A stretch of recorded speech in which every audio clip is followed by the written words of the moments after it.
আমি ব্যর্থহীন কণ্ঠে বলতে চাই যে জামাত ইসলাম একটি ধর্মান্ধ, একটি উগ্রপন্থী দল। তারা ধর্মকে নিয়ে ব্যবসা করতে চায়। আর পরিষ্কার কথা, পরিষ্কার স্পষ্ট কথা আমি কয়েকদিন আগে বলেছিলাম যে যারা এই ধর্ম ব্যবসায়ী তারা ধার্মিক নয়। আর ধার্মিক তারাই যারা ধর্মভীরু এবং যারা আল্লাহকে। আওয়ামী লীগ আর বিএনপির মধ্যে কোনো পার্থক্য নাই। হারুন সাহেব, সেটা আপনি প্রমাণ করলেন। ধর্ম নিয়ে জামাত ব্যবসা করে না, করেন আপনারা। এত বছর জামাত আপনাদের সাথে ছিল, তখন ভালো ছিল। এখন যখন বিরোধী দল হয়েছে তখন আওয়ামী লীগের ভূমিকায় আপনারা ফিরছেন। লাথি দিয়ে ওইভাবে বাংলাদেশ থেকে মানুষ বাহির করবে, ফাইজলামি করেন।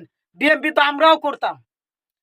আওয়ামী লীগের মেম্বারের সাথে তর্কাতর্কি হয়েছে, বিএনপিকে বিজয়ী করছি আমরা। কিন্তু আপনারা আলেম ওলামাদেরকে নিয়ে, জামাত ইসলামকে নিয়ে ষড়যন্ত্র করবেন, সেগুলা রুখে দিতে প্রস্তুত আছি। আপনারা এরকম করলে বিএনপি হতে আমরা সবাই মুখ ফিরিয়ে নিব। ফাইজলামি করেন একটা না। এতদিন এদের সাথে ছিল, তখন জামাত ভালো ছিল। এখন আপনার হচ্ছে জামাত বিরোধী দল হয়েছে, তার কারণে জামাত যুদ্ধ অপরাধী হয়েছে। ফাইজলামি মারান।